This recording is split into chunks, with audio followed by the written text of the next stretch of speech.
Hello and welcome to Catholic Answers Live. I am Cy Kellett, your host. Everything you hear today on the program will be true because it's not April Fool's Day till tomorrow. So it's going to be 100% truth beginning to end today. Tomorrow, I don't know if you can trust us. We'll see. But today, all truth. Second hour, we got Dr. Ray Guarendi's going to be with us, and he's got a new book about getting along with people and how to get along with almost everybody is the name of the book. And we're going to talk about that. And you can call and ask Dr. Ray your questions. This hour, it's a two-doctor day. Dr. Matthew Bunson, our guest this hour. He's the vice president and editorial director of EWTN News. He's also a senior fellow at the St. Paul Center for Biblical Theology and the author of or co-author of more than 50 books. And we're going to do the church in the news today. So if you have questions about the church in the news, of course we will talk about Pope Francis, but many other things. So if you've got a question about the church in the news, Dr. Matthew Bunson's the guy who knows. 888-318-7884, 888-318-7884. Dr. Matthew Bunson, thank you so much for being here with us. Privileged to be with you, as always. As I recall, the last time I was on, your opening question was, do I think about the Roman Empire every day? Oh, yeah, because I know. That was the thing. That was like a meme on that you asked me. But I, like, of all people, you're the guy who would think about the Roman Empire every day. Well, in answer to the unasked question, yes, I still do. Yeah. Well, I that's probably a lifelong commitment now. I mean. Yes, it is. Very fair. You spend a lot of time in Rome. Like, how much of your life do you spend in Rome now? How much of it, like, you're over there? To be honest, not as much as I'd like. Well, nobody, not even the Pope is in Rome as much as he'd like. I mean. Well, as they say, una vita non ne basta, That's what I always say. Right. I don't know what it means, but I always say it. It means, quite literally, a lifetime is not enough. Yes, that's right, for Roma. Yeah, it's a truly remarkable city, and the more time you spend there, the more you discover the little aspects about it. And I always say it's one of those places that I try to avoid public transportation. I try to avoid Ubers and taxis and everything else because I just like to walk. Oh, yes. Right. Not as much fun in July and August as it could be, given the temperature and the tourists and everything else. But it's a great place. You just have to budget in to get lost. Yeah, wonderful. Because you'll always discover something. Well, you have offices in Rome. You have correspondents in Rome, and I imagine they've been busy for the last 6 weeks or so. I mean, they very much so. A lot of press conferences and things regarding Pope Francis. Yes.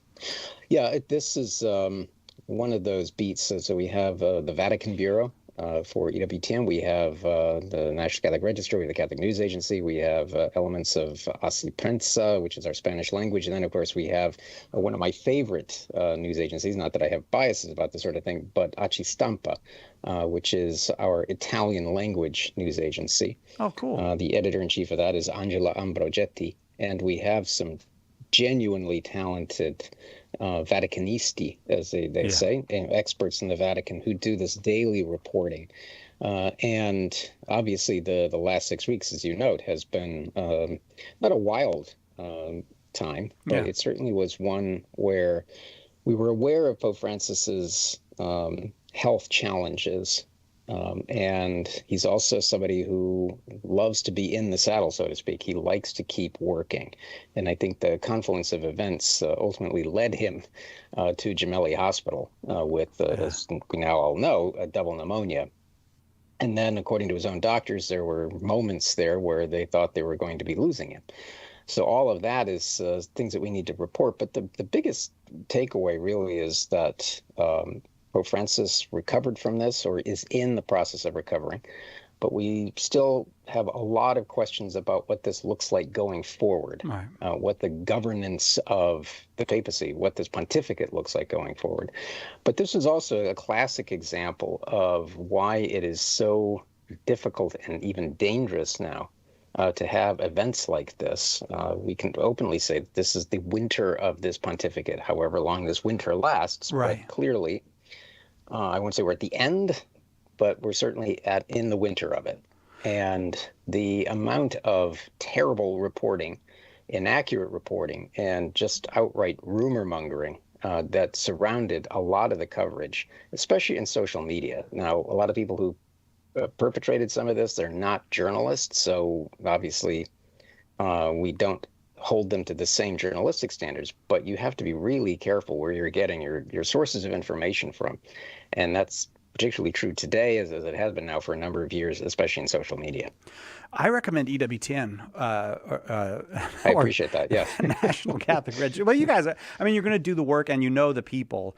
But I wanted to actually talk with you about this when I thought I'll be talking with you about Pope Francis, and we'll talk more about what this might look like for Francis, because one of the things that we're hearing is that he may remain on supplemental oxygen for the rest of his life. That may just be part of his livings. But I want to ask you about this before we get back to talking about Francis and what this means. Yeah. I was always one of those people who was like, oh my gosh, the Vatican won't tell anybody anything about the Pope's health. Why are they so?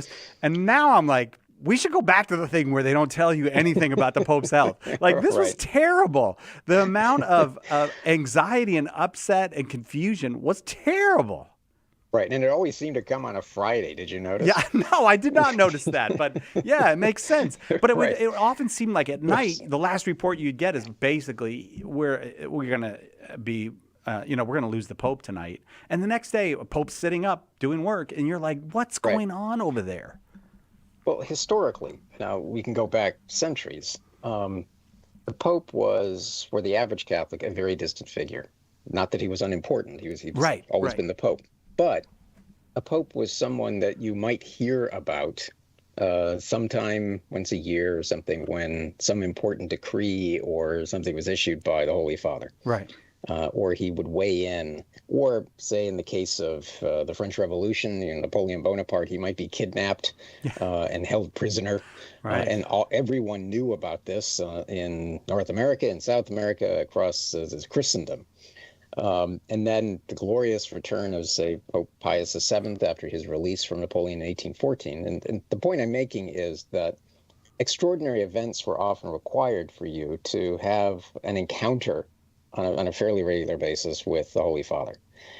That began changing. You can see that with the emergence of communications. Yeah. I think it was Pope Leo XIII who was the first pope to be actually filmed. Oh, I didn't know that. There's film. You can find it. Yes, there is. You can find it on YouTube. Pope Leo XIII. Now he's incredibly frail, but it's a demonstration of two things. First, the emergence of new technologies that made it possible for the popes to be better known, but then also the recognition on the part of the Holy See, of the part of the popes, that yes, as I always say, I think I've said it at some point in this show, that just as St. Paul relied on scrolls, vellum scrolls, and his sandals to spread the gospel, we are called to use every means of social communications at our disposal, Right. and every new form of technology that we can, because we can bring then the prudence and the wisdom and the experience of these technologies, of what the implications are of the risks, but also the opportunities. And I think that's a perfect example of it.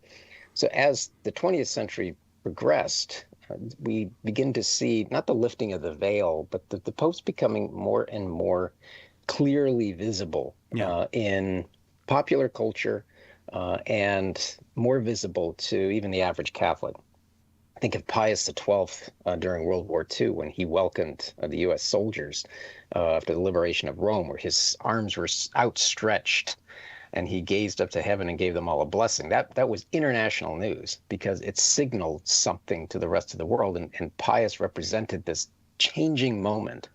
And then, of course, you had the whole Second Vatican Council, which had, for one of the first times, an aggressive posture, at least in terms of trying to get the word out, the media. Now, how successful it was is another thing. So we can see this progress. It's virtually impossible now for a pope to return to 200 years ago. Yeah, it's simply not possible. Right. And so in that sense, I have to credit the Sala Stampa, the Holy See Press Office, in doing what it could to keep us informed. Yeah. But I also have to say, you're right. The at times granular detail was a challenge for a lot of Catholics who were on this roller coaster over the weeks. Right. Well, a doctor actually said to me, he said, I didn't think that he could make it. He said, I just, from what you were hearing, I just didn't think he could. And I think his own doctor kind of felt, and this doctor said to me, well, it's just amazing that he pulled through. And I immediately thought, well, there's like a billion people praying for you. Maybe that, like, all right, he's got a little advantage that the rest of us don't have. And Pope Francis is somebody who we can easily underestimate his grit and how tough he is and how determined he is. But it also came down to, and this is an interesting lesson in sort of ethics and being ready. He had a caregiver who was designated to be able to speak on his behalf, having consulted with him about what he might want. Oh, okay. And, and we know that Pope Francis was actively conscious throughout this entire time. He was never intubated. They had a type of non-invasive breathing apparatus, a non-invasive ventilator that obviously worked wonders on him. But he was never actually intubated, which of course requires sedation and other things. I'm not a doctor in this. Yeah. So it does make a difference. But the decision was made early on that do what you can to keep him going, to help him get through this process, rather than simply letting him go. But it raises a lot of important questions just for the average Catholic and the average person out there, to have some of these things pre-thought. Think about this. Oh, that's a great point. Yeah. Yeah. And he had a designated person, which I think a lot of ethicists recommend. Don't just put it in writing. Have someone who knows who's your advocate. Right. Who's your advocate. Right. Yeah. Right. Knows in your much faith the same and all way that. Pope Benedict XVI, very early on, when he was still Cardinal Joseph Ratzinger, signed the document that in the event of something happening, he would donate his organs. And so those are the types of pre-decisions. So in that sense, many aspects of this have been a really interesting lesson for Catholics, but it's also a reminder of not to give up on the elderly. Isn't that beautiful? Yeah. Right. And in a way, it's also a lesson that Pope Francis has been talking about for a while too. Right. That there's much to learn from the elderly, from the wisdom of old age. Age is no guarantee of wisdom, and youth is no guarantee of energy. But Francis has talked about building those bridges between the generations, that the elderly have something to offer, and they still do. So just don't give up on them because you think that it's time.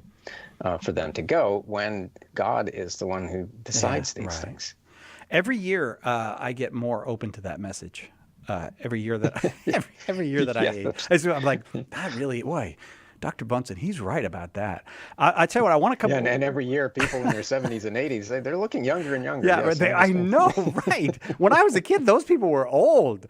I do want to talk about the consequences for the papacy going forward. Just, and maybe that requires some speculation, but and I know you are loath to do too much speculation, but we'll at least get your view on that. But I also want to talk about now we'll see the fruits of Benedict's resignation, and are they all good fruits, or are they applying a kind of pressure to Francis that might be we might prefer he not have? Well, we'll do that after we take the break.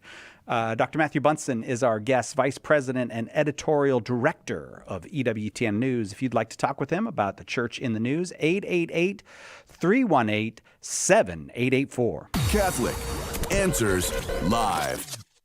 Are you looking to study Catholic theology in a formal way with the guidance of faithful scholars? Underwriting for Catholic Answers Live is provided by the Augustine Institute, offering master's degrees in theology, pastoral theology, and Catholic education with flexible study options on campus, online, or both. The Augustine Institute equips students to serve Christ and His Church in schools, parishes, dioceses, apostolates, and the home. Learn more today at augustine.edu. Underwriting for Catholic Answers Live is provided by Magnificat. Published monthly, Magnificat features texts of daily Mass, prayers, articles, meditations, art commentaries, and more, in step with the liturgical rhythm of the Church, on the web at magnificat.com. EWTN is now on Twitter. Get short, timely messages from EWTN on your computer or cell phone. It's easy to stay up to date on a wide variety of topics. Pro-life news, Vatican announcements, catechesis, apologetics, the latest EWTN programming, and more. You can link to EWTN on Twitter from our homepage or go to twitter.com/EWTN. At work, at home, at school, and on the road. Stay connected to your world with EWTN's Twitter page.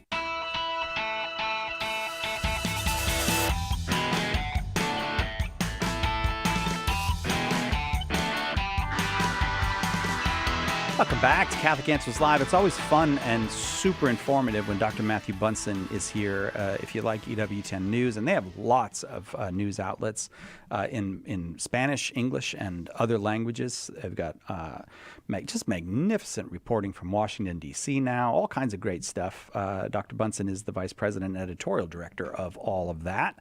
If you've got questions about the church in the news, whether you're Catholic or not, you're welcome to call 888-318-7884, 888-318-7884. I know to some people it was news that Pope Pius VII was kidnapped by Napoleon. So it doesn't have to be current news. It could be it could be news from the 18th century if you need.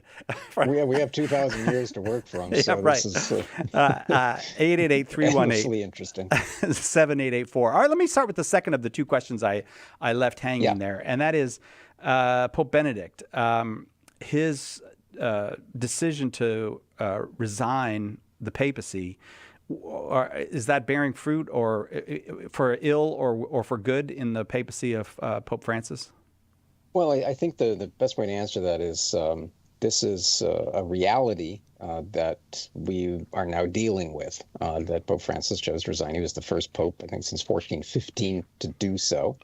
But the key to understanding that, and we have now some really interesting examples. We have John Paul II and Pope Francis, who clearly have decided that resignation is not for them. And I think every indication we have from Pope Francis at this point is that he is not planning to resign. He talked about having a note that he had prepared in the event of his incapacitation that he gave when he was first elected to then Secretary of State Cardinal Tarcisio Bertone. But then he always jokes that he didn't know, he's not sure exactly what happened to that letter. And then he has said subsequently that resignation, he says, is not really in his mind, that he's very clearly, now he's Francis, he's Pope, he could change his mind, but he clearly wants to stay in this role till God takes him home. in part because I think he's firmly convinced that there are things that he still needs to do, that God wants him to do, and that his time as Pope. But then we also have the example, to your very good question, about Pope Benedict, who trying to spare, at least from his standpoint, the papacy from what he saw, at least in his view, of the rapid the diminishment of Pope St. John Paul II. He didn't want to put people through that again. It's two very different approaches, but both of them are perfectly legitimate because it is the right of the Pope to make that decision. Yeah. And at a certain point, Pope Francis may decide that if his health continues to decline, that it might be time for him to step down. But that will be his call. You do raise another question, though, and that is there this sense of pressure on a pope who might be aging, who might be facing these crises of health, to resign? Now, let's remember that what was so significant about Benedict's resignation was that, and he was very clear about this, that he did so willingly, that it was his decision, because it is his decision and his decision alone. The Code of Canon Law talks about that it is the Pope's decision, but it must be made freely. Mm-hmm. And if you can't push out a pope. Now, in the history of the church, we have had popes who have been exiled, they have been murdered, but those are well outside the bounds of what would be considered a voluntary resignation. So if Pope Francis were to resign, and this is all hypothetical, it would have to be done willingly and according to law. And as the Code of Canon Law makes the point, that when a pope resigns, there isn't like a committee, there's no board. The College of Cardinals reluctantly accepts the pope's resignation. It has the force of law at the time and under the circumstances in which he willingly resigns. So those are all factors that play into this. We did see over those couple of weeks where Pope Francis was in very clearly bad shape medically. Thank God he pulled through. But you could see online these rumors that he was either about to die. Remember that very now sort of infamous 72 hours thing that circulated in some social media. Right. But then there were also speculations that his resignation was imminent, which is why he had summoned Cardinal Parolin, the Secretary of State, to Gemelli Hospital. None of that turned out to be true. And so that's, I think, one of the other big lessons in this, that to go back to the very start of our conversation tonight, to be very careful about the sources you're listening to. Yeah. But there was another aspect too, and in a way it ties into your question, and that is, let's go back a couple of weeks, about 3 weeks, when we were in the middle of what everyone knew was a very difficult time for Pope Francis, and understandably, there was a lot of discussion about what happens if he does not make it. The intensity of that moment is something I think that we should all bear in mind. I say that because it was a deeply intense moment for all of us as Catholics. Set aside the news story, set aside all of the implications of it from a news standpoint and everything else. It was an intense moment for us because we were looking at the potential, at least, passing of the Holy Father, right, of our Father. And it became very clear that this was an intense spiritual moment for Catholics. But you could also see that this was an intense moment, even spiritually, for non-Catholics around the world. And it was a statement, I think, of the significance of the papacy. And as much as the world tries to dismiss us, the significance of the church in the world. Yes. Yeah. There's no question about it. Like we always quote Lenny Bruce around here, who said, "There's only one, the church." Everybody knows who it is. There's only one, the church. Exactly. And it's with a capital C. Yeah, right. 888-318-7884, the number. All right. So what are what are we looking at as far as a papacy? Dr. Bunson, I feel like one thing we have lots of experience with in the Catholic Church is aged popes. I mean, because Right. they just get old, and sometimes they almost seem like they're lingering in office. It's fine. It doesn't. The church goes on just fine like Right. that. We are one of the few institutions left in the world, and I say left because there has been this sea change of, and Pope Francis has talked about this, the disposability of the elderly, that somehow you reach a certain age and it's like you have an expiration date, Yeah. and you have nothing left to contribute. And in many ways, culture's built around that now, where you're obsolete, you have nothing left to contribute. And yet Francis is demonstrating there's a great deal to contribute. Benedict demonstrated that. John Paul II demonstrated that. Especially, I would point to John Paul II in the way that he spent his last years as a living witness to the power of suffering, of conforming our suffering with God's will, but also that even in those states of infirmity, you have so much to offer to the world, that the world looks at you. It may not, Right. the world is being told we shouldn't look at somebody in this condition. Yes, you should, because there's so much to learn from this in terms of ourselves, in terms of our compassion, in terms of, again, conforming ourselves to that suffering. So in answer to your question, I think one of the questions that has been raised, and I don't think it's an inappropriate one, is what does this look like going forward? And the way to answer that, I think, is twofold. First, we need to see over the next 2 months, and it's remarkable that we are barely into the second week of Pope Francis's return from Gemelli Hospital. What the next 2 months, because he has been ordered by his doctors to convalesce basically for 2 months. He's undergoing the daily respiratory therapies. He's also still undergoing pharmacological therapies. We're supposed to get, I think, some sort of a new update from the physicians tomorrow as to how he's doing. But as you noted, those updates varied significantly. The morning updates, I would wake up about 4 a.m. just to check my phone and see what was happening. And they always had the bollettino. It would say something to the effect of, the Holy Father woke up at 8.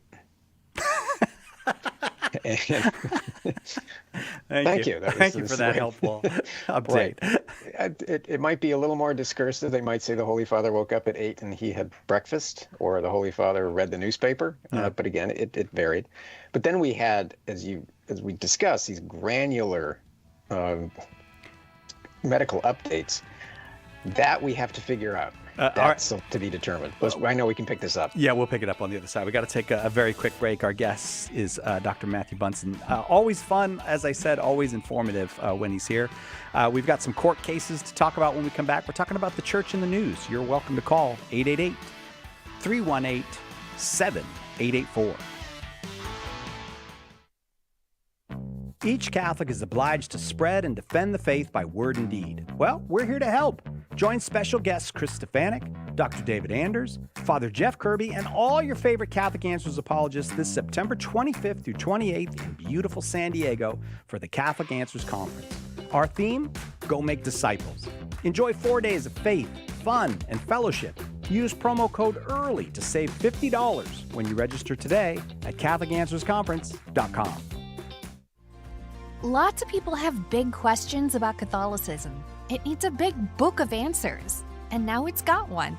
The Big Book of Catholic Answers is filled with helpful replies to more than 250 questions about the faith. Questions about God, salvation history, the Creed, the Bible, the list goes on and on. Order your copy of the Big Book of Catholic Answers today at shop.catholic.com or ask for it at a good Catholic bookstore near you. We hope that one of the things that we communicate here at Catholic Answers Live is that our Catholic faith allows us to be fully serious about all the problems we encounter in the church and in the world, but it also lets us have light hearts and maybe even mix in a bit of fun, and that is exactly what our good friend Joe Heschmeyer does in his popular podcast, Shameless Popery. You should check it out at shamelessjoe.com. Joe's got a deep grasp of the faith, morals, the teachings of the church, all that, but he's also got a witty conversational style. He entertains and he informs, but you will leave equipped to better answer the most common challenges, misconceptions, and questions about the Catholic faith. He's got insightful guests, he does on-air debates, and he takes a close look into all the things that you want to know about as a Catholic living today. You'll walk away knowledgeable and filled with joy. Look for Joe on his YouTube channel. Check him out at shamelessjoe.com or wherever you get your podcasts. And if you like what you hear, become a patron.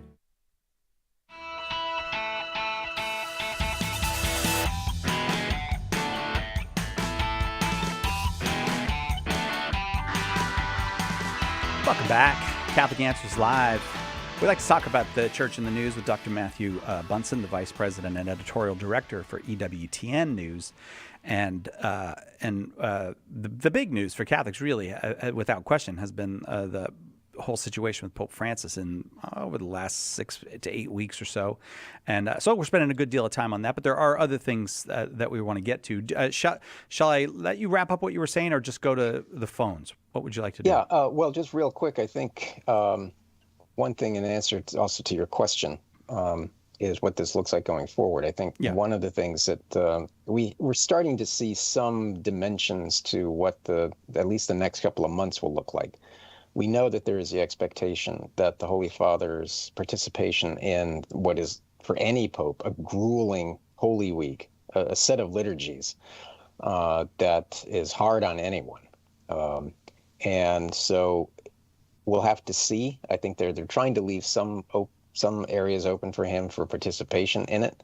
But I think the provision will look a lot like what it did in 2005 when John Paul II was clearly infirm, where you have the Pope, who has this right of delegation, can appoint representatives for this role.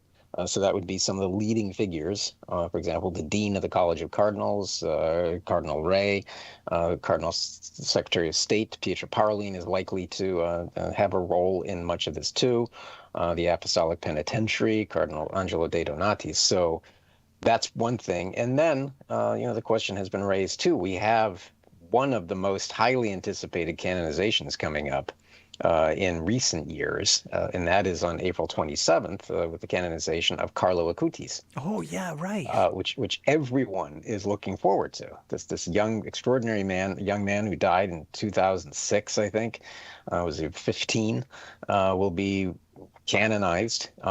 They're expected to have massive throngs, given the popularity of just his tomb as a pilgrimage site in Assisi. And that's nested within the Jubilee for Youth, or youths, as I like to say.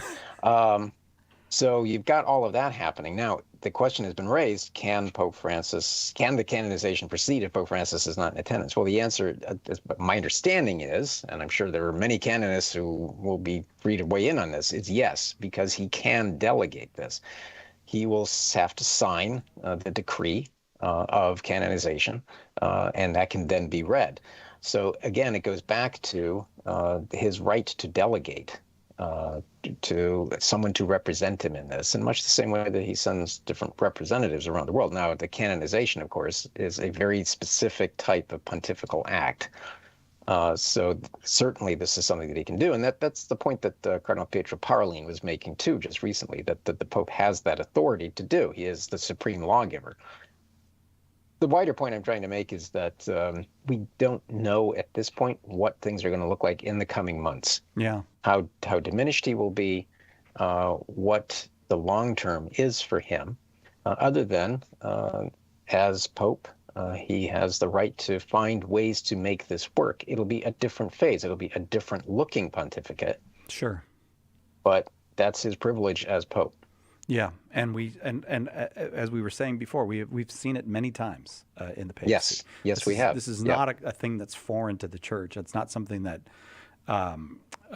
requires some kind of innovation. I suppose there's probably a lessening of activity in general in the Vatican, because there's not a pope to bounce things off of or to get direction from. Yeah, but I think also that the Holy Father, by the nature of his style of governance, has tended to be very much engaged in decision making.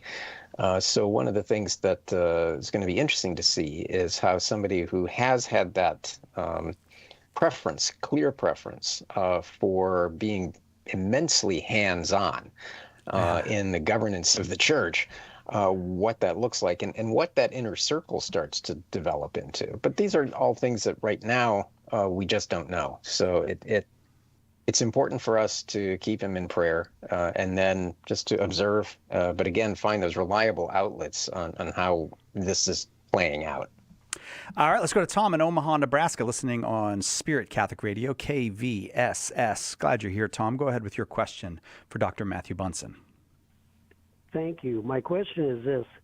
The thing about popes resigning by their own free will is that there will always be those people that will say, well, it wasn't by his free will. Right. There'll always be those people that we've had in the past where they said, well, the council that the cardinal that elected the pope was not free. And so then they wound up with 2 popes and then finally 3. And there is that danger that you leave that window open for people to connive, about it.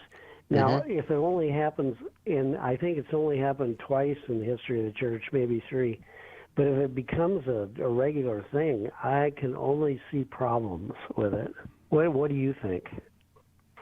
Yeah, it's a great question, and you raise a good point about there are always going to be questions or conspiracy theories that will circulate.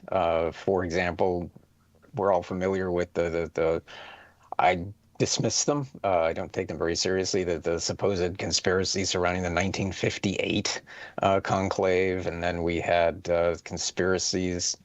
Theories surrounding the very sudden death of Pope John Paul I in 1978. There are people who were firmly convinced that he had somehow been assassinated.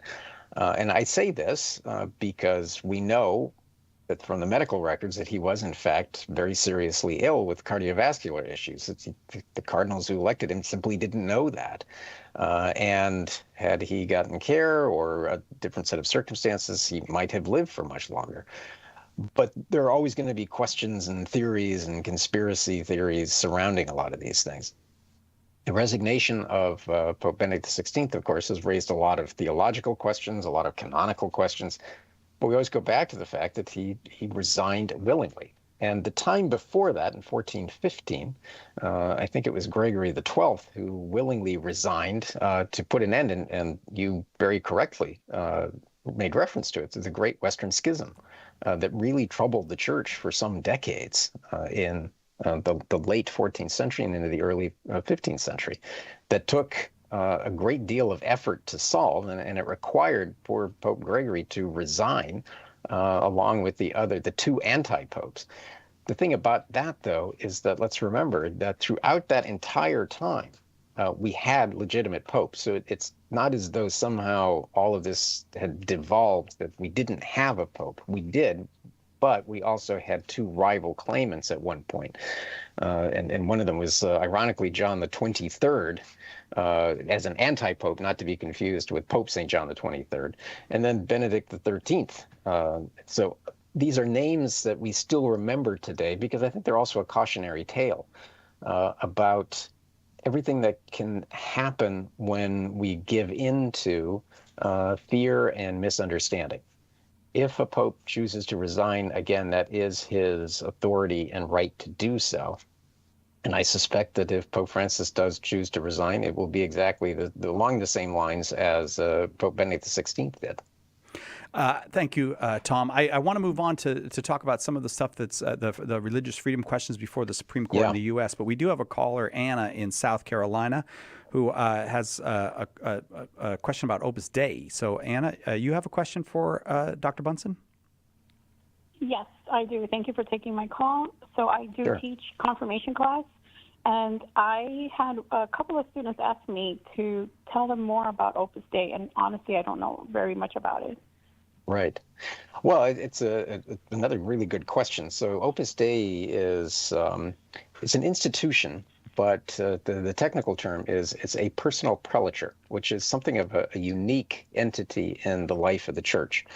It was granted that by Pope St. John Paul II, and the point of it was to really establish them with formal church approval.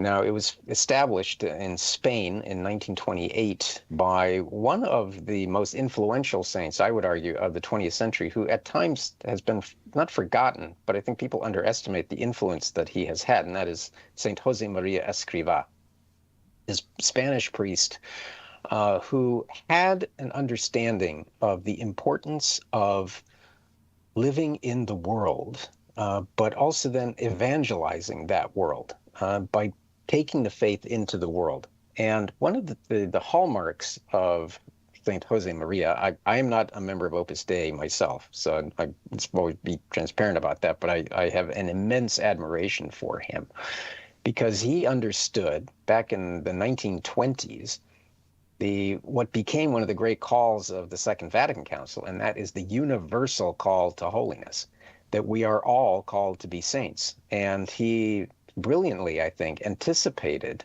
the work of the Second Vatican Council and the role of lay people in the life of the church, especially in the second half of the 20th century and now very clearly in the 21st, that lay people have this very important role to play, to evangelize, to defend and help the church. But then the other aspect is to really do what we can to help the church, that we can't simply sit back and expect the clergy, our priests and our bishops, to do everything.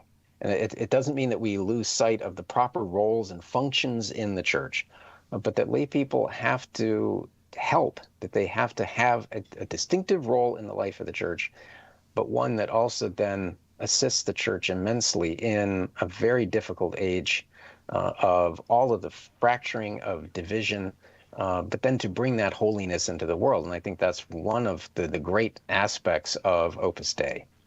Anna, I got to take a break. I hope that was helpful to you. I just to say thank you for your work as a catechist. I'd like to send you a copy of Jimmy Akin's book, A Daily Defense. It's 365 plus one topics in there, all covered in one page, but they're questions about the faith. So I always think that's a good one for catechists. As the questions come up, they're right there in the book. If you just hang on, give us an address, we'll send you a copy of A Daily Defense, 365 days plus one to becoming a better apologist. All right, our guest is Dr. Matthew Bunson, and I've said we're going to talk about some court cases. We'll do that right after this on Catholic Answers Live. Let us help you with your question today on Catholic Answers Live. People always ask me, Father, how should we pray? Well, there's several ways we can do it, but the most important is through the power of the Holy Spirit. We have to pray from our heart. We have to pray honestly and sincerely. We have to allow the Holy Spirit to work through us so that we're not just simply saying words, but we're saying words that can actually change us. Prayer, if it changes us, then we're doing it right. Who was the first Catholic in your family? Were they evangelized by a friend, a coworker, a stranger? Did you ever think that you could be that person that God uses to save a soul? And that soul could save their family, their grandchildren, and generations to come. At St. Paul Street Evangelization, a Catholic nonprofit, we train, equip, and mobilize Catholic disciples to do the urgent work of evangelization. Catholic Answers is supported in part by St. Paul Street Evangelization, streetevangelization.com.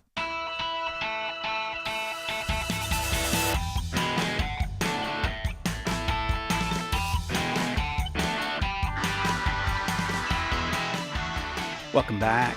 Catholic Answers Live. Dr. Matthew Bunson is our guest, and he's the guy that decides who the Rome correspondents are, especially when there's big events. So if you have a favorite radio host that you'd like to see on EWTN in Rome sometime, just call Matthew Bunson personally on his home phone and tell him that. That seems right, doesn't it? Fair. Okay. Yeah. I will now give out. Well, I have one in mind. Oh, yeah, really? Dr. David Anders, I know. Boy, he actually really would be good. Like if you were you know how you get those little panels of experts on there and stuff when big stuff happens? He's good. You know him, Dr. David Anderson? Yeah, he's good. I do. Yeah. I'm a listener to his show. So, but he wasn't the one I was thinking of. But yeah, okay. I know. 888-318-7884 is the number if you'd like to talk with Dr. Matthew Bunson. I'll be giving out his home phone number right after this. And my home address. So. And your home address. Yes, right. I read in the New York Times. I don't know if you saw that article in the New York Times about how a big article in the New York Times about how the Supreme Court is, this was their word, aggressive about religious liberty. And I found that a very odd word. That seems to me a very loaded word. It's like, are we aggressive when we defend free speech, or aggressive when we say, you don't have to house soldiers in your house? Like but there's a lot of cases this year that are religious freedom questions at the Supreme Court, and quite a few of them actually involve Catholics. Well, they do. I mean, the one that I think we can really focus on is the one, in fact, that we're talking about just today. Yeah. And that is the fact that the Wisconsin state government basically reached the conclusion that the Catholic Church does not have protections. In this particular case, specifically, it's Catholic Charities versus the Wisconsin Labor and Industry Review Commission.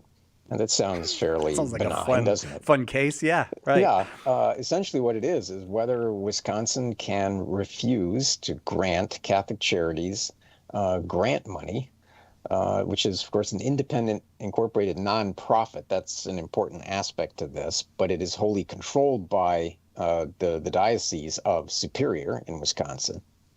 Can they be granted an exemption as an organization operated for religious purpose from the state's unemployment compensation program? And does it violate the First Amendment? What the Wisconsin Supreme Court, and interesting that tomorrow, in fact, we have a hugely significant vote for membership on the Supreme Court in Wisconsin that could actually shape the Wisconsin Supreme Court for years to come, including whether or not the GOP hangs on to control of the House of Representatives because of the potential for redistricting in Wisconsin. So these are, that old adage that elections have consequences. Well, this is one. Right. In this case, the Wisconsin Supreme Court basically said that the Catholic Charities could be denied an exemption because it hires and serves people who are not Catholic. And here's the other most interesting part. It does not actively proselytize recipients of its service. I know. Now, that, to my mind, the point that you were making just a minute ago about religious liberty, it creates essentially an almost inoperable set of parameters for any religious institution, that if you can only cater, apparently, to Catholics, and that the church has always said that we will give care to anyone who comes to us because we are impelled to. It isn't because we're a nonprofit, it isn't because we're an NGO, it's because we are called to do this by Christ. We are called to live the gospel. So and you have a lot of great theological discussions about faith and works, well, here it is. Yeah. And here it is being penalized because we do. Yeah, it's a very, and one thing that heartened me was I read a report very quickly before we went on the air, and Elena Kagan asked a good question. It had to do with, like, why would the Supreme Court get in the business of defining other people's religions? Right, and that's one of the questions I think that is going to have to be answered. We have an idea of where this is going to go. I mean, I think clearly the Supreme Court, especially given its current configuration, recognizes the importance of defending the rights of religious groups to live out their faith as they see fit. That includes, of course, conscience protections, that you should not be compelled to engage in behavior or activities that violate your religious liberty rights, your rights to live your faith, but it then also extends into how you function in wider culture.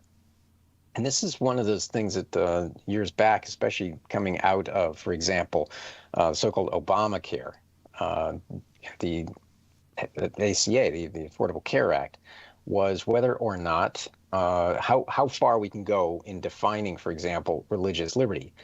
And religious freedom, does it extend to simply your houses of worship, but once you walk out the doors, you can't live your faith?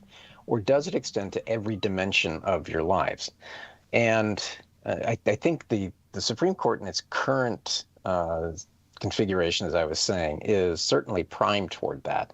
But we have seen historically that the court has tended to rule almost unanimously in protection of these religious liberty rights. Now, it's going to become interesting, and I think we have a few cases coming up on the direct confrontation between so-called transgender rights and religious liberty. Yes. How far that extends. And I'm less personally confident in the case of some of the judges on the High Court that if it comes to a choice between those so-called transgender rights and religious liberty, that they will automatically side, even though it is very clearly stipulated in the Constitution, in the Bill of Rights, in terms of those religious rights, that they will side with them. And there's always a sense, too, increasingly, that you have to have winners and losers, that if you uphold religious liberty rights, that somehow some other group has to lose. Whereas, in fact, I think the framers of the Constitution understood the importance of defending everyone's rights, but we hold certain rights to be absolutely untouchable. And one of them should be the rights of people to live their consciences. And I think, as we have seen, too, in recent years, the efforts to censor, to cancel individuals in social media, and really to call into question how far in the dimensions of freedom of speech, for example. Those are some really interesting and important questions, because I think they do directly also impact where some legal minds are going in terms of religious liberties. But I mean, would it be fair to say? I mean, the phrase "religious liberty" is a very modern phrase. It's not the language of the church, but I think we use it for. There's a certain kind of prudence in using it because it is the language of our age. Yes, yes, it is. But it's something too, though, that has come into parlance, and here's where I think one of the reasons why we pay such close attention to these cases, especially as they come before the highest court, and that is, if you look globally, the idea of religious liberty, religious freedom, freedom of religion, freedom of worship, whatever phrases you want to use, globally, there is very much a movement against those freedoms. Yeah. And we have to be very much aware of the potential that we can see those withering away in the West. I think, for example, of the conscience protections and other things that have been, in some cases, pushed aside in places like the United Kingdom. Where you can't Scotland. pray silently on the sidewalk. They will put you in jail for inward prayer. You didn't say anything. Just an inward prayer. What are effectively thought crimes. Yeah, right. That's bizarre. where that phrase, again, of freedom of religion versus freedom of worship, that came into some use about 6 or 7 years ago. We started seeing, especially in the wake of the Obamacare. I remember that now, yeah. Where there are those who would argue that you have freedom of worship.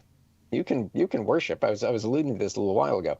You have freedom of worship. You can sit in your church or your synagogue and you can worship, but you can't do anything with it once you walk out the door. That's why you don't have freedom of religion. And that's something that we have to be very mindful of. And competing rights, I think, what some would argue are recently invented rights. And this goes back to also the recent decree Dignitas Infinita that touched on, for example, gender ideology, that has this new conception of rights that must and should outweigh what are longstanding, constitutionally protected, and you can certainly make the case within the laws of nature for the rights of religion, of freedom of religion, not just freedom of worship. And that I think it's very hard for some people, and I think this is a failure just of basic American civics education, to conceive of religion as something that can leave the church, that like the church building I'm talking about, that can go outside, it can argue for certain moral positions, it can organize people to support those moral positions, it can care for, like in the case of Catholic Charities, the idea that it's only really a religious thing if you're taking care of people of your own religion. Well, I remember somebody talking about a Samaritan guy who took care of a Jewish guy, and he seemed to think that was a properly religious undertaking. But we I mean, a robust sense that religion is it can't just be shoved into a box and say that's fine, worship how you want. That it encompasses much more than that, and it shouldn't be unwelcome. Yes, exactly. But this is also an element, and I think this is worth understanding when it comes to some of these cases, and that is that there is at times a failure on the part of organized religion, so to speak. And the church, as Catholics, we have failed at this from time to time too, that by refusing to give that witness in culture to the unchanging truths of the church, to take those strong moral positions, be it from life, from conception to natural death, to the dignity of the human person and all of its dimensions in culture, we can place ourselves in this predicament where culture itself ceases to think of us in that way. So you have the rights, but you don't live the faith. Then all that be surprised if no one thinks that we're not. Right. Well, a wonderful point. We are. Yeah. Dr. Matthew Bunson, thank you very, very much. Oh, a joy to be with you, really is. Let's keep praying for the Holy Father. Yes, let's please keep praying for the Holy Father. And don't forget the campaign to get Matthew Bunson to bring Catholic radio hosts over to Rome to do reporting from Rome. Vice President, Editorial Director of EWTN News. I'd tell you the titles of his books, but it would take me about an hour to go through them. He's got more than 50 of them. So that'll do it for that. But we're coming right back with Dr. Ray Guarendi, who has his own new book, How to Get Along with Almost Everybody. Doing that right after this on Catholic Answers Live.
Welcome back to Catholic Answers Live. I'm Cy Kellett, your host. As promised, Dr. Ray Guarendi here with us this hour. So I will not be getting a word in edgewise. Go ahead and call with your questions, 888-318-7884. How to get along with almost everybody, the new book from Dr. Ray Guarendi, and we're always delighted to have him here with us. It's always a great privilege. Author, radio host, TV host, clinical psychologist, father of 10. He's the real deal, Dr. Ray Guarendi.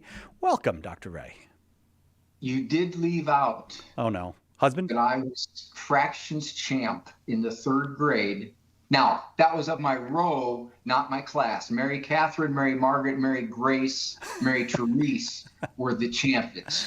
Oh, that was a Catholic school, I'm guessing. That was that was not the shul. That was you were in a Catholic school with those names. Well, congratulations. You were fractions champion of your row in the 3rd grade. Yeah.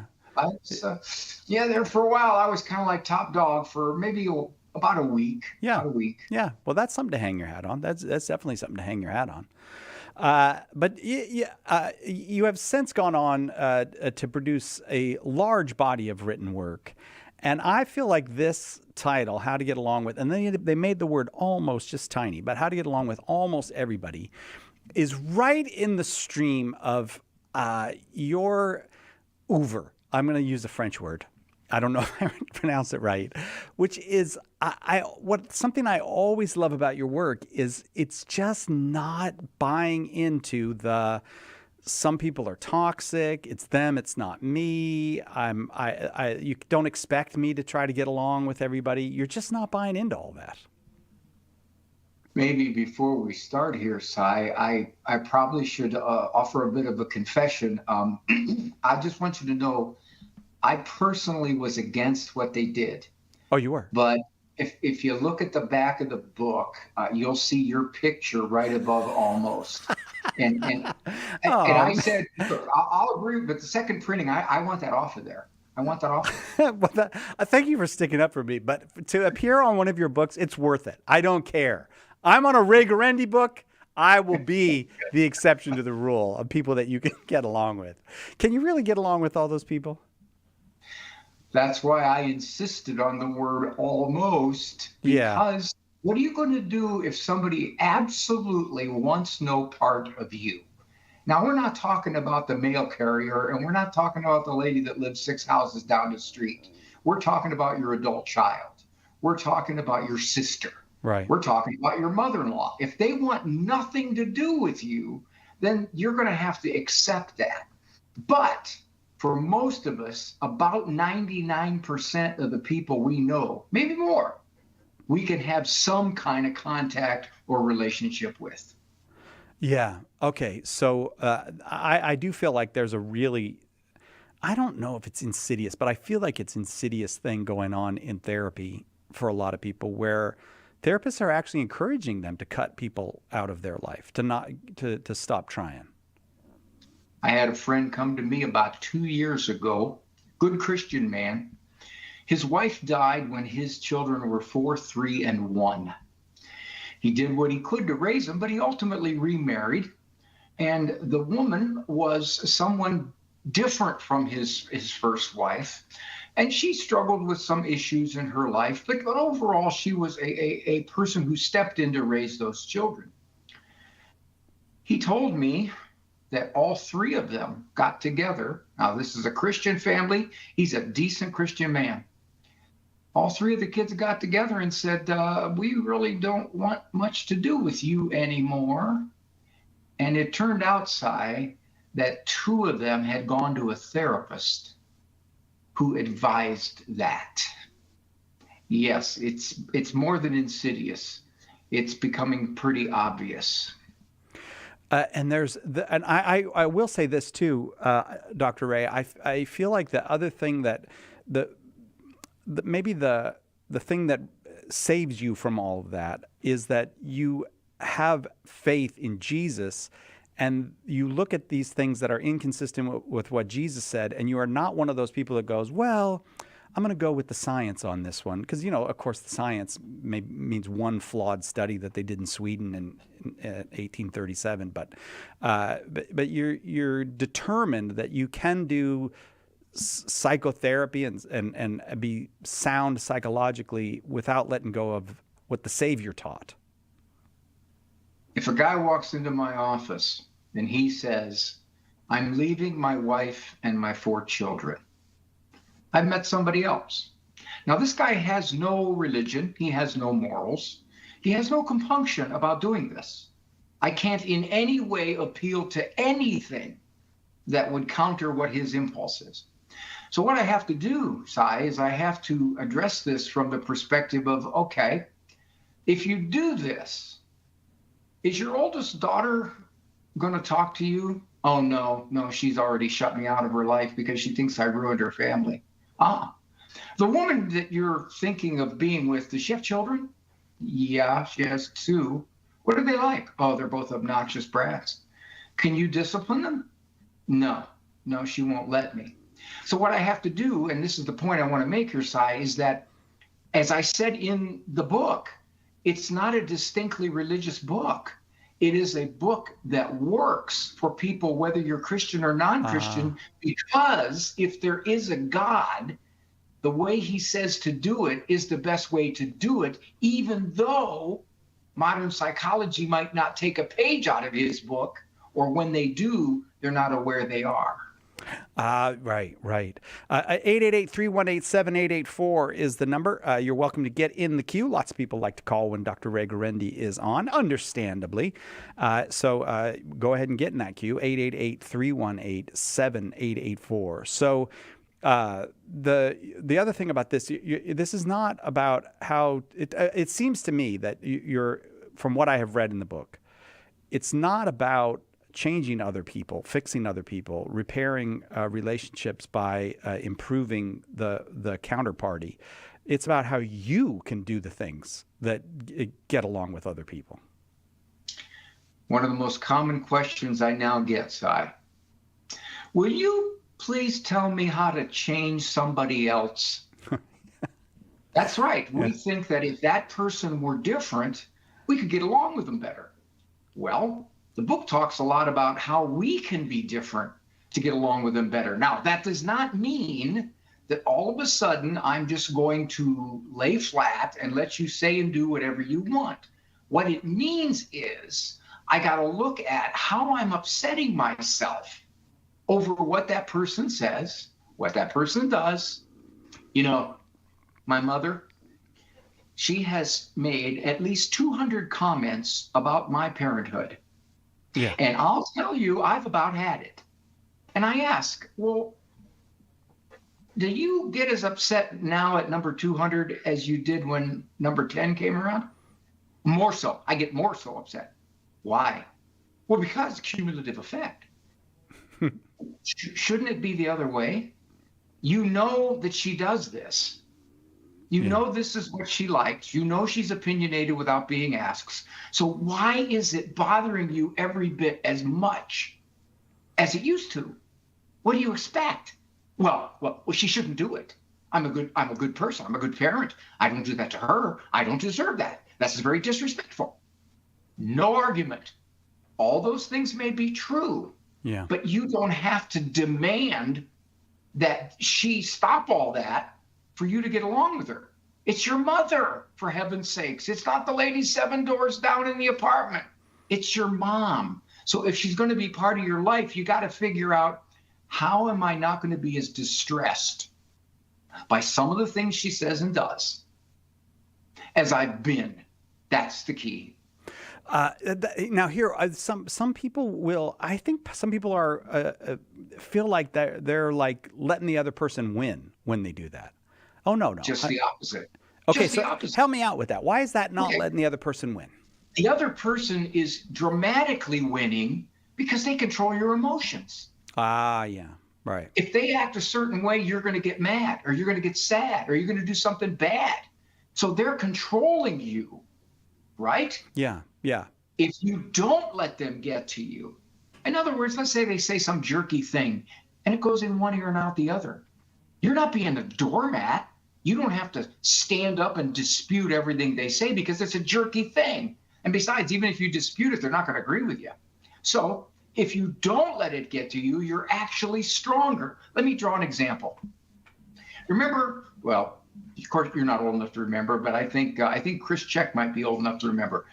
When our Lord said, I don't know if Chris was there personally or not. When our Lord said, if somebody he was in the children's section at the time. If our Lord says, if someone slaps you on the right cheek, what does he say to do? Turn the other cheek. Yeah, turn the left, right? Yeah. Now, one of the interpretations of that is not that Jesus was saying be a pacifist, be a doormat. It's not what he was saying. He was saying if someone slaps you like that, which at that time was the ultimate insult, it kind of implied you're a worthless piece of. And our Lord said, well, just give him your other cheek. Not because you're a doormat, because you're saying, you know, you can't make me feel that way. Yeah. And I'll punctuate it. Here's my other cheek. Go ahead. What you intend is not happening. There's the difference. Dr. Ray Guarendi's our guest. I got to take a break. The new book is How to Get Along with Almost Everybody from Dr. Ray Guarendi. If you'd like to get on the line and ask your own question, 888-318-7884. There's only one Catholic Answers Live. Are you a coffee drinker? If so, you can now enjoy a coffee roasted to perfection by the Carmelite monks of Wyoming. Delicious Mystic Monk coffee is roasted and prepared by monks in a hidden cloistered monastery and is available in over 25 varieties. All Mystic Monk coffees are works of perfection and labors of love. For more information on how to purchase Mystic Monk coffee, visit mysticmonkcoffee.com. That's mysticmonkcoffee.com. No prayer is useless. All prayer has power. If you say the rosary, it's real prayer because it's a mini scripture. If you say a novena prayer, it's a real prayer. It's just somebody there to help you when your mind is blank, to give glory and praise to God, to be humble and ask for whatever it is you want. All prayer is pleasing to God if it's done with a grateful, loving heart.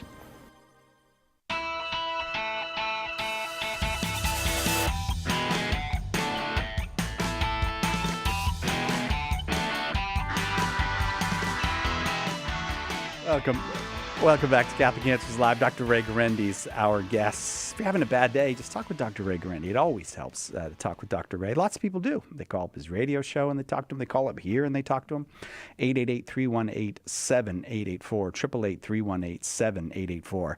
One of the I've learned a lot from you, and I mean that quite sincerely over the years. But the thing that I most appreciate having learned from you is that most of the time when you're forgiving something, there was nothing to forgive. And that's a hard concept for people to get. But it has to do with, and you cover this in this book a little bit, assigning motives to other people is a way to create misery in yourself.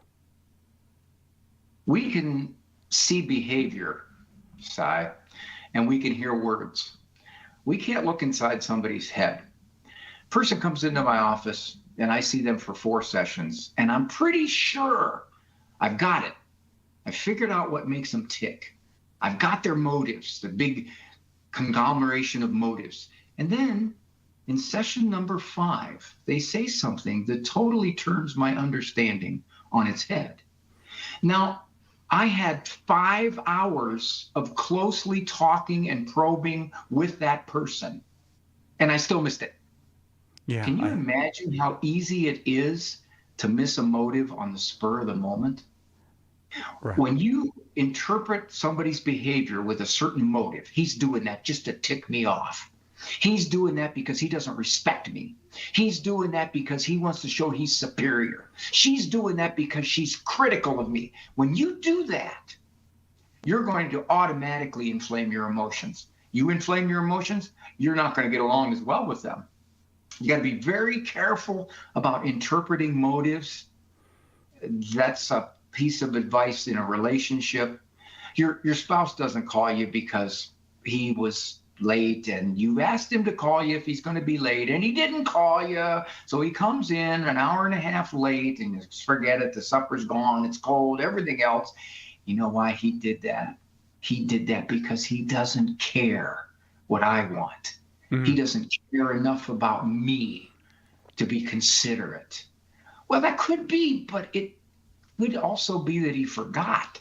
It could also be that he got sidetracked because he was in some kind of meeting that just he couldn't get away.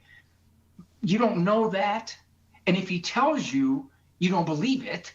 So once you misinterpret that motive and you make it personal, you're going to get upset. There's just no question about it. It's automatic. A equals B. So you go from that a discussion of motives in the book to talk about listening, and so why is listening a part of getting along with almost everybody? Somebody comes into my office and they start to tell me some of the rot gut stuff that they've done in their lives to other people. If I were to say, "What are you, stupid? What the, you're some kind of an idiot to do something like that. What is wrong with you?" Well, I'm pretty sure that session would be over and I doubt I'd get paid and I doubt they'd ever come back. I have to sit and listen, Cy, and try to figure out, what are you saying?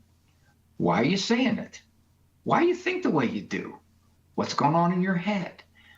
That's what I tell folks when you got somebody in your life that is disagreeable about politics, about religion, about raising children, about the stuff that matters to you the most. If you dispute and you argue, you're not going to get anywhere. Find out why they think the way they do. Well, I'll tell you what, we just passed a law in our state that you can have abortion all the way up to the day of birth, and I think it's about time. So what do you think is the day of birth, is that a baby? I don't know. I think the law says it's not. All right. So what do you say? In other words, you're asking them, would you please explain to me why you think the way you do? I'm not going to challenge you. I'm not going to dispute you. The Catholic Church, nothing but a bunch of hypocrite priests. How'd you decide that? Well, I'll tell you what I read. Okay. So do you know what percentage of them were hypocrites? Well, I know it was a lot. Okay. Well, let's say that it was a lot. Hypocrite means they're going against what the church teaches, doesn't it? In other words, you're just kind of saying, I'm not going to argue with you. No. I'm just going to try to listen and see why you're thinking the way you do. I had a friend one time, very anti-Catholic, very. He was an evangelical, and he was throwing objections at the Catholic Church to me. And so I just started asking him stuff. How he got to that, how he interpreted it a certain way, what was his thinking on that. And he got more and more defensive, just got more and more defensive. He told me later on the way home, he looked at his wife and said, "Did I sound as stupid as I think I sounded?" Yeah, he's Catholic, by the way. But at the time, I was just trying to understand him. Yeah. Right. You know, you've got a lot of people listening right now, Cy, that their kids have left the faith. And I ask them, do you know why your daughter left the faith? Well, she says that she doesn't get anything out of it. Do you know any more than that? Well, she just thinks that science has shown religion's false. Well, have you asked her about this? Have you asked her how she's come to these conclusions, where she got her information from? Have you talked to her about it? Well, she knows how I feel. She knows I just don't agree with anything she says. I understand that. But that's what's putting friction in your relationship. Yeah.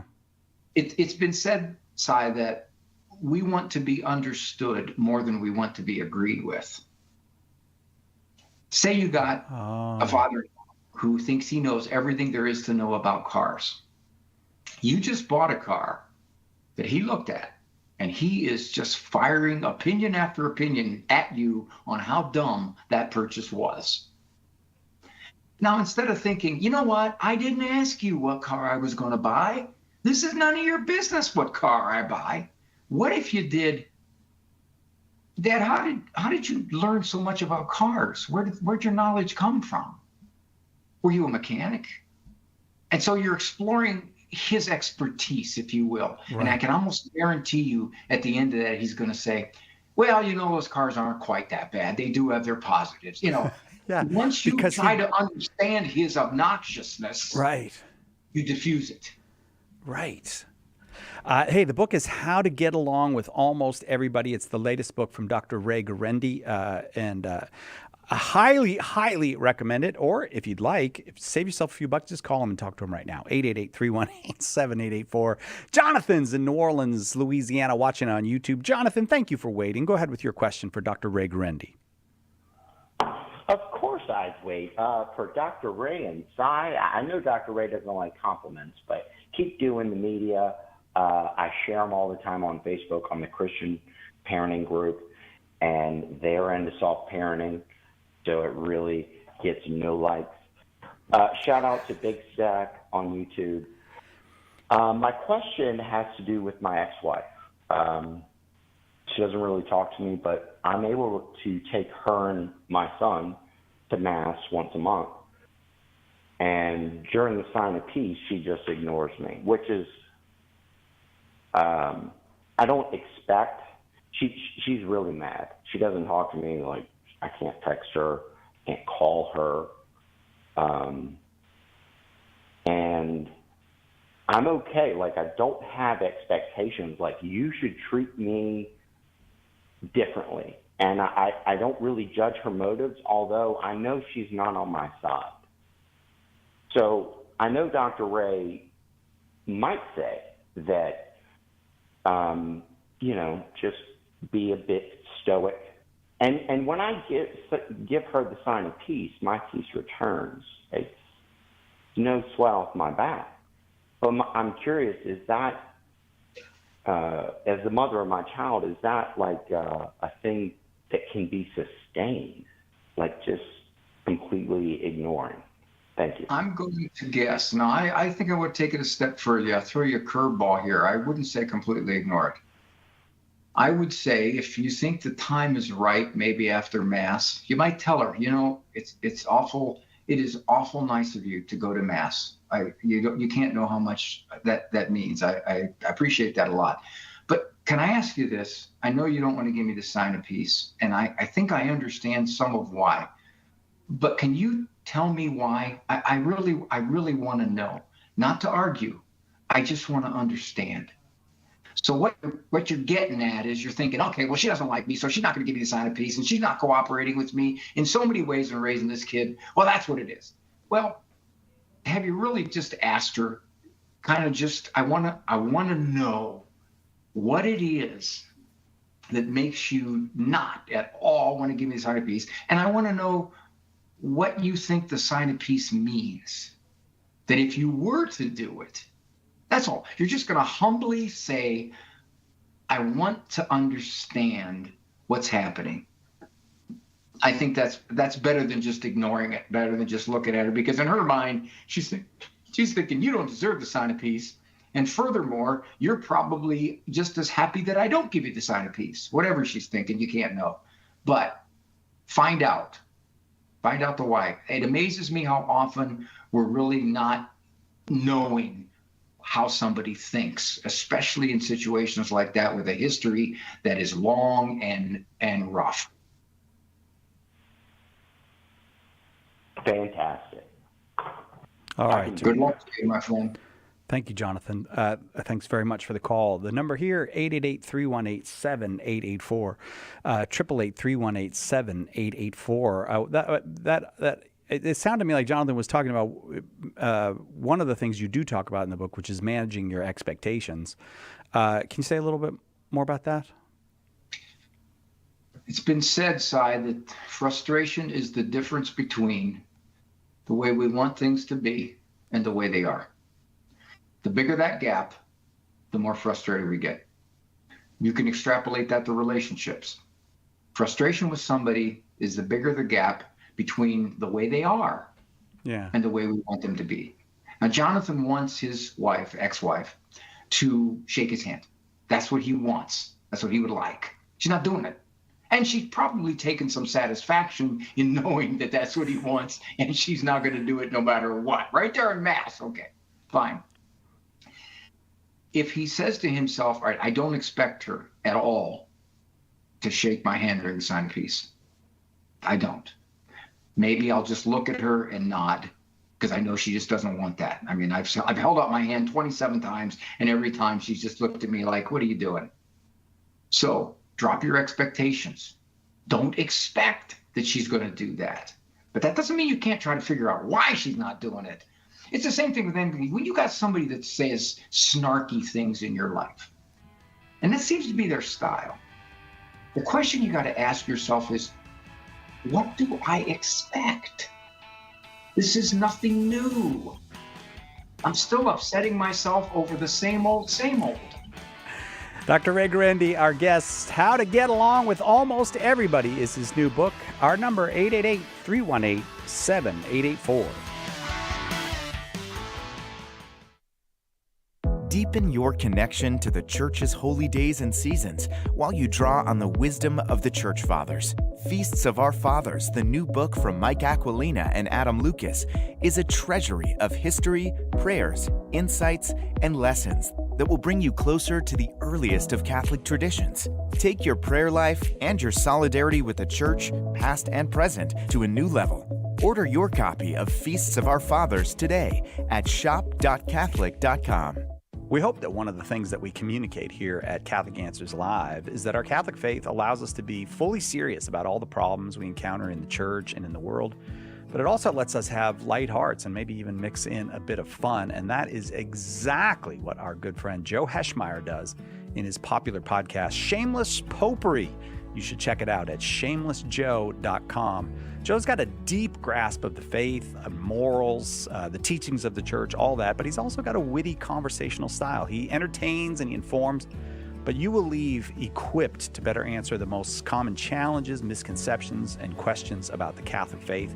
He's got insightful guests, he does on-air debates, and he takes a close look into all the things that you want to know about as a Catholic living today.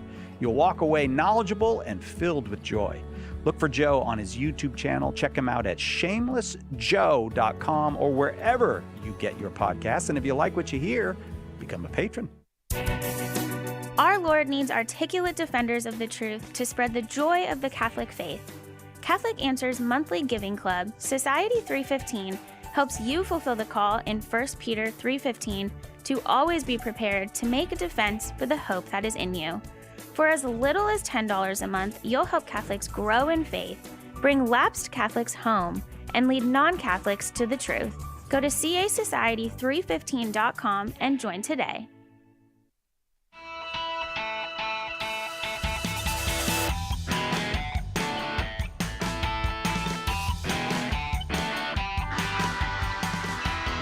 Welcome back to Catholic Answers Live.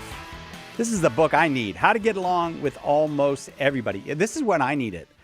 And I'll just tell you, everybody knows this about me, and I wish this were not true about me. When I'm driving, I assume the worst about the other driver. If somebody cuts me off, it's because, I don't know, they listened to the show, and they've been looking for me, and they came out to, like, I personalize it.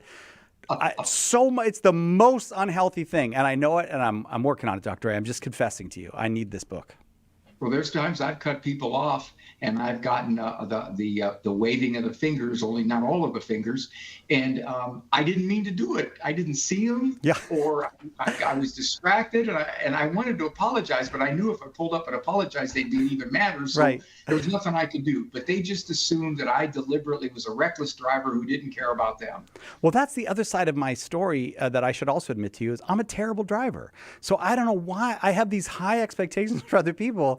And I'm not very good at this. It's a basic function, and I'm not that good at it. Well, George Carlin says, anybody who's driving slower than you is an idiot, and anybody who's driving faster than you is a maniac. That's right. That is exactly right. All right, let's go back to the phones. Peter in Bloomington, Illinois, listening on 89.9 FM. Glad you're here, Peter. Go ahead with your question for Dr. Ray. Peter, we can't hear you. You might be on mute. I don't know. No? Do I? Peter Lee? Oh, hello? Oh, hello, Peter. Can you hear me now? Yeah, we got you. Go ahead. You're on the air. So I actually think we might agree on many things, Dr. Ray, but I did want to touch on something that you kind of started off the conversation with. There was a little bit of fear-mongering about secular counselors advising people to cut family members out of their lives. And I do think that no therapist I'm familiar with does that with anything but the most extreme caution. It is not a cult-like situation where it is by design therapists are doing that. And even in the scenario that you brought up with these parents and this hypothetical couple of children that didn't want him in their lives, to presume there was not significant trauma or abuse or other extenuating circumstances there, I think is being unfair to secular counseling. Okay. Those are good points, Peter. Let me respond to them. First of all, I'm a secular counselor. I'm not a Catholic counselor. I see people secularly all the time. So I'm not at all demeaning someone who's the counselor and doesn't have a religious worldview. Okay, that's the first thing. Second thing is, I happen to know that family for the last 30 years. I was there when his first wife died, and I was there throughout their whole life. And I was there as the grandkids were born, and all of the grandkids were involved in these people's lives. And two of the children did not like the stepmom. Now, the stepmom had her issues, but she was not a mean-spirited, nasty person. She struggled to do her best. They were both Christians, by the way. Both children were Christians who said that we were advised to put distance between us and you because we are uncomfortable and distressed when we're around you. Now, therapists are very much involved in the person's individual moods, makeup, behavior, the authentic person, if you will. So it's not unusual that when they hear someone describe how they were raised or how their parents are now, it's not unusual for them to assume they're getting an absolutely accurate picture. Well, that's not the case. You know that. It's subjective. However, there are those situations, absolutely, lest anybody mishear me, there are those situations where a person has to separate from a relationship because it is dangerous, it is pathological, it is seriously damaging to the person's well-being. Absolutely, I've recommended that. My point, Peter, is this.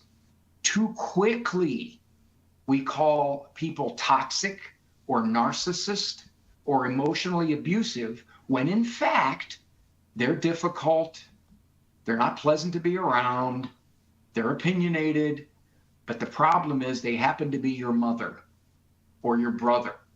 That's where I'm coming from with all that. So the points you make, Peter, are good ones, and I'm not demeaning secular psychology.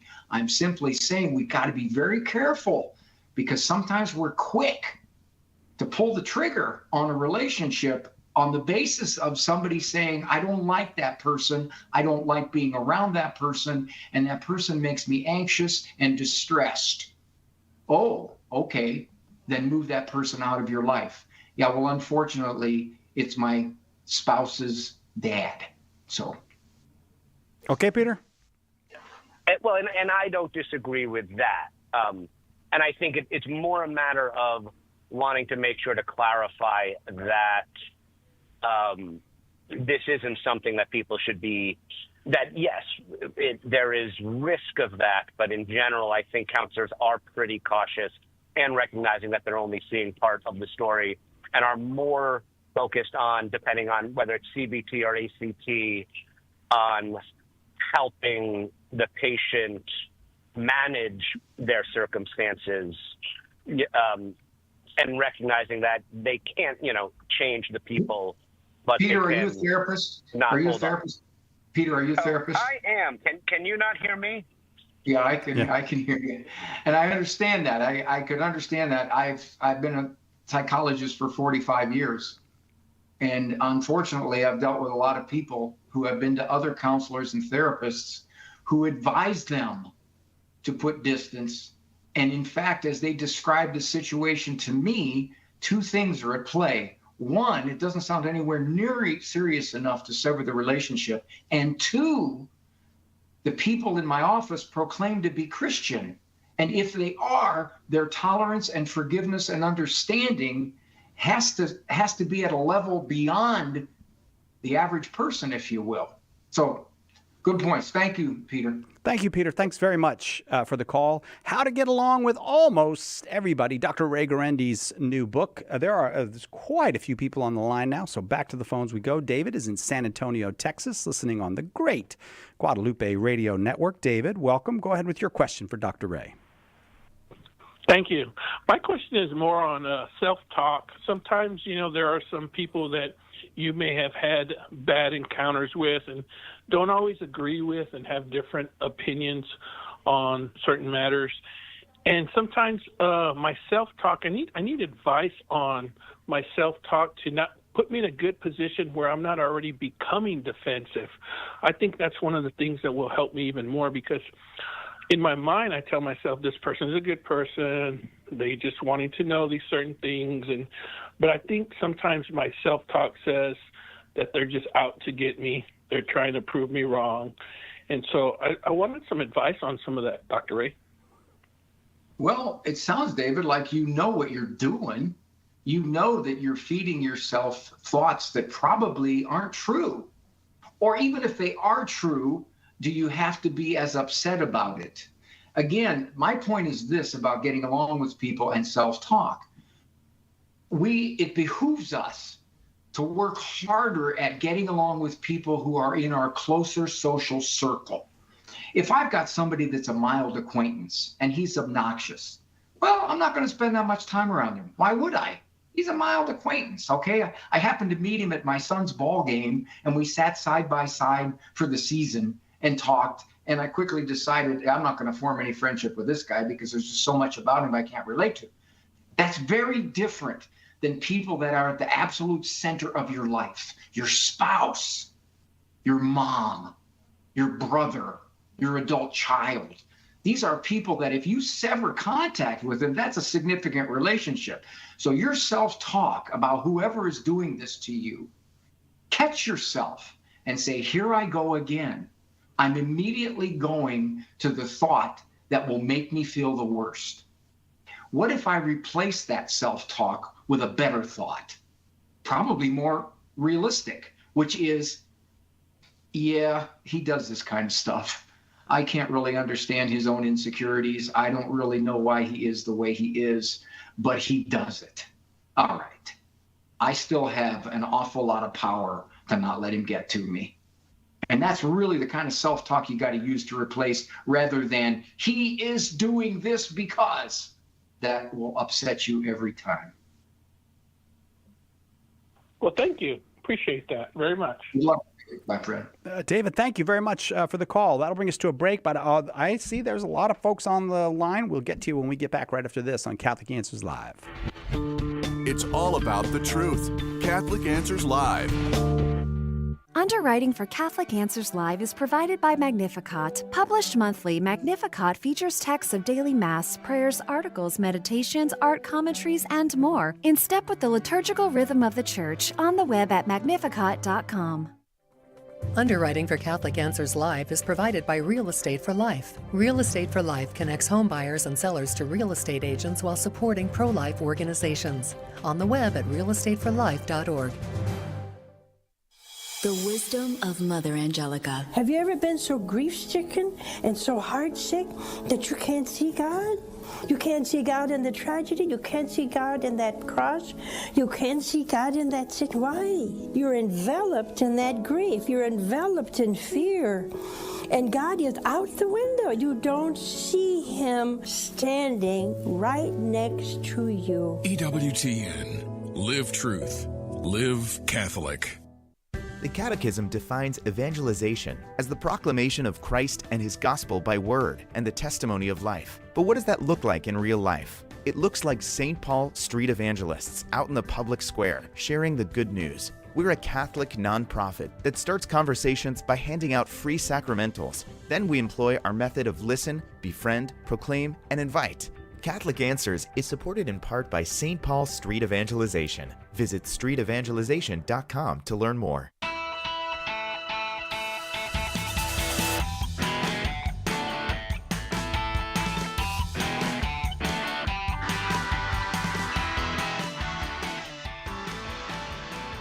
Welcome back to Catholic Answers Live. I don't know what it is. It's just the human condition. Lots of calls at the end of the show, but we're still going to try to get you all on with Dr. Ray Guarendi. Dr. Ray Guarendi is our guest. It's always great when he's here, and he's got a new book called How to Get Along with Almost Everybody, and available now. And if I was going to say if you want to call, but don't. We got lots of people on the phone right now, so let me get to those. Let's go to who am I going to? Emmeline in Waco, Texas, listening on our website, Catholic.com. I could have said Emmeline or Emmeline. I went with Emmeline. How did I do? You were right. Hey, there we go. All right. That's going on my permanent record. Yay, thank you. All right, go ahead with your question.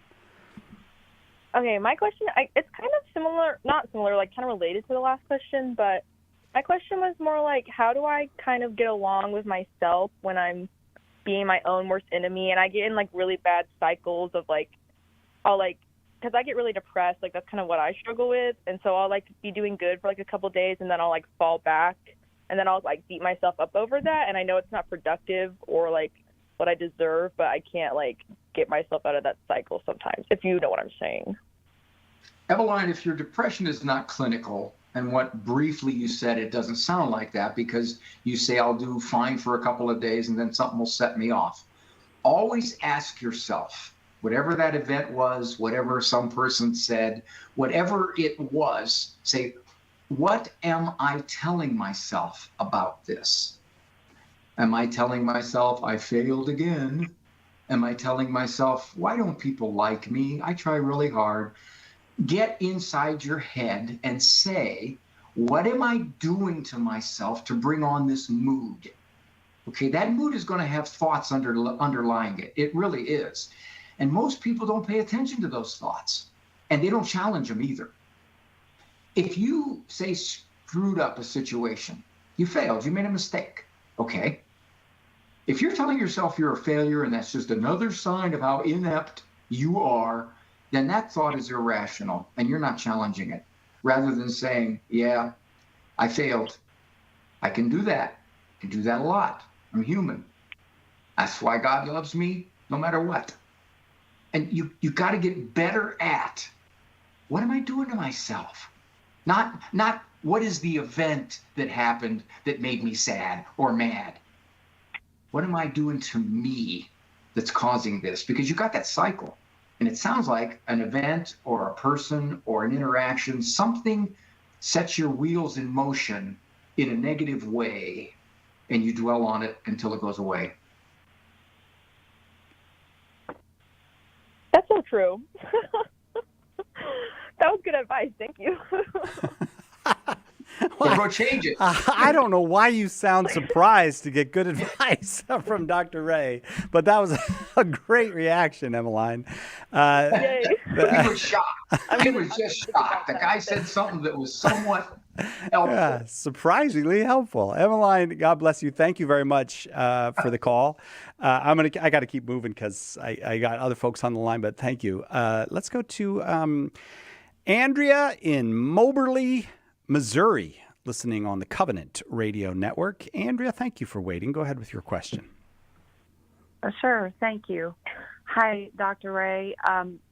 My dad and I have been estranged from my younger sister for 2 years now, since my mom passed away in November of 22.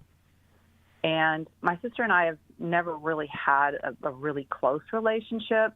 We're very different people, but as adults, I've always been the one to put forth the effort and try to, first they lived just 2 hours away. Now they're clear over on the West Coast. They have twin son and daughter. I've tried when they were still here to get us to do family things, but always was declined. and never offered to do anything in return. So I was fine. I was like, okay, we'll keep doing this. But then when I've had 2 sons get married, they didn't come to either of those weddings. No gift, no card. Had a grandson born, no gift, no card. And then when Mom died, while she was dying in the hospital, it was like pulling teeth to try to get them to come out for her while she was dying. My dad has Parkinson's. He's 82 years old. And, it was a real struggle for him to stay all the time at the hospital. She was critical of that.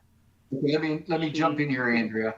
I could have jumped in about 10 or 12 sentences ago, because it was pretty clear you could pile piece of evidence upon piece of evidence upon piece of evidence as to how your sister wants nothing to do with her family. When you have someone who has written off whole members of the family, that's a pretty clear indication that they are one of those almost people.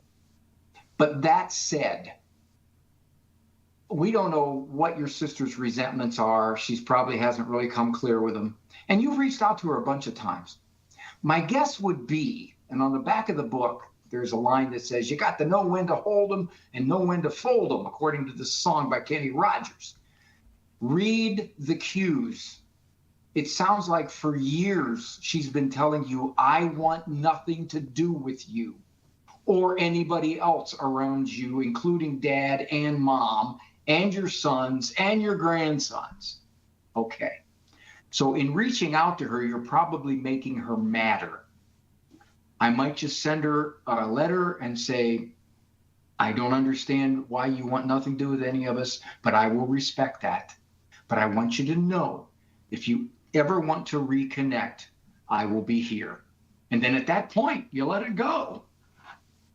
I think you're making her madder every time you try to reach out. So she's like, leave me alone.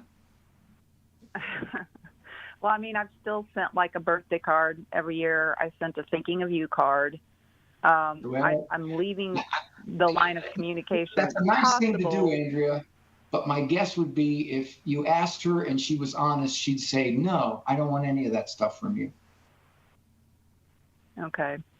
She couldn't even come when your mom's dying.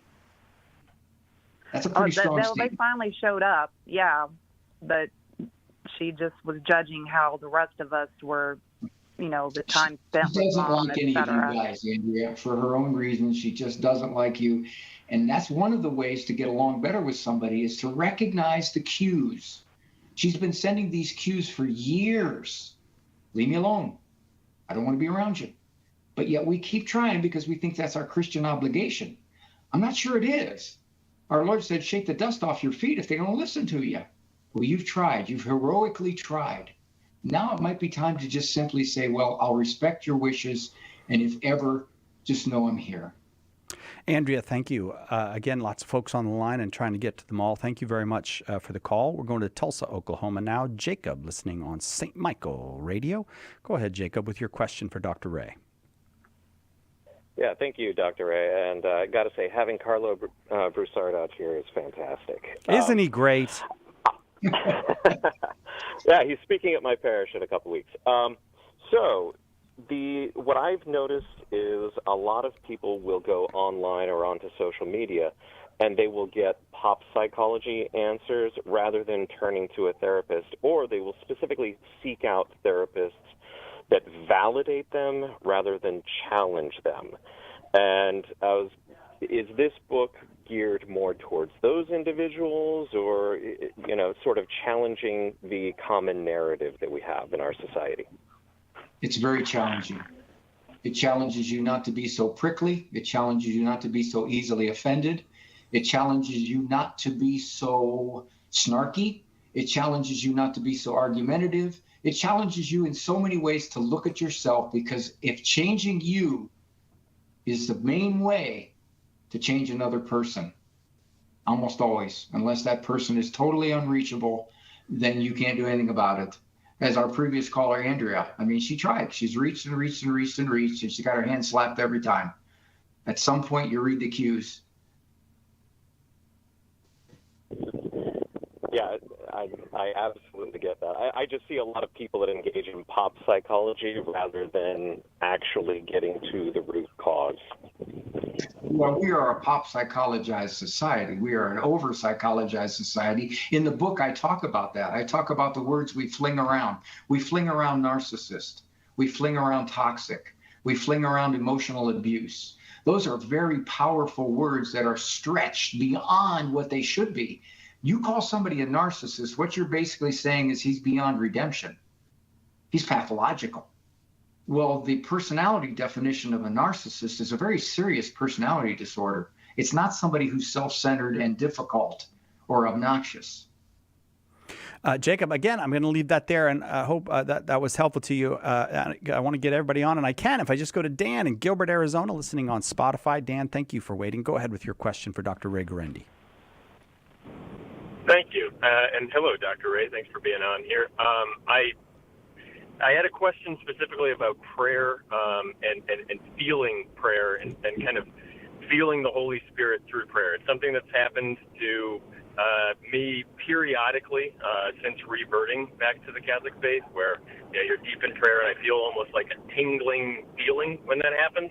And every time I look it up, it just brings me to Pentecostal type stuff and people speaking in tongues, and that's not what it is at all. It's a very brief, almost pleasant kind of chill through the body. Is that a thing that has been affirmed or confirmed by the church that people feel is that God, or is that just, I don't know, is that just my body? I guess is the question. The church would recognize, they don't pronounce on this, but they would recognize all kinds of different ways that somebody experiences prayer. Of course, if you're praying like that and you have that sensation, welcome it. Say, that's great. Thank you, Lord. I got that. Certainly. Prayer, to make a counterpoint to that, Dan, G.K. Chesterton said, if anything is worth praying, it's worth praying poorly. So the counterpoint to that is a lot of people say, I don't feel the Spirit when I pray. I don't feel anything when I pray. That's okay. Keep praying, because that's a good thing to do. You just happen to be one of those individuals that when you pray, you have a certain experience. Sounds cool to me. Thank you. I appreciate that. All right, Dan. Thank you. Thanks very much. Dr. Ray Guarendi is our guest. His new book is called How to Get Along with Almost Everybody. And you can do it. Just get the book. Dr. Ray, maybe before we go, you cover all these things about listening, about not just assuming people's motivations. We talked a bit about managing expectations. I think one of the hardest things to get along with people is people who are critical, people who criticize you constantly. How do you get along with those people? One of the ways you do is you understand them, and that is people who are critical are basically pretty insecure. They've got to put you down to put themselves up. Once you know that, once you know it's not coming from a sense of superiority, that in fact, you might want to feel bad for them. Because if you have to be that critical, there's something inside you that's kind of eating at you. That's almost always the case. Darren, did you hear that? I know. Sorry, I feel sorry for you now, Darren. He's 45 now. He's getting to the point where just get off my lawn. Happy birthday, Darren. That's right. Darren turned 45 today. He did. He did indeed. And all of his kids and his wife were in Mass today. It was so nice to see all the kids there. Just wanted to get you a happy birthday before we ended. Dr. Ray Guarendi, thank you so much. It's always a delight when you're on. Ty, you are a gentleman that is easy to get along with. Oh, get me off the back of that book then. Get my picture off the back of the book. Next printing, I promise. All right. How to Get Along with Almost Everybody, the new book from Dr. Ray Guarendi. Check it out now. You'll be very, very happy you did.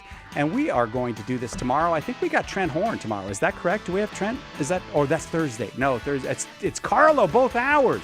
And look, Carlo's so good that people call up in Dr. Ray's hour and talk about how good Carlo is. So don't miss it. We'll see you then, God willing, right here on Catholic Answers Live.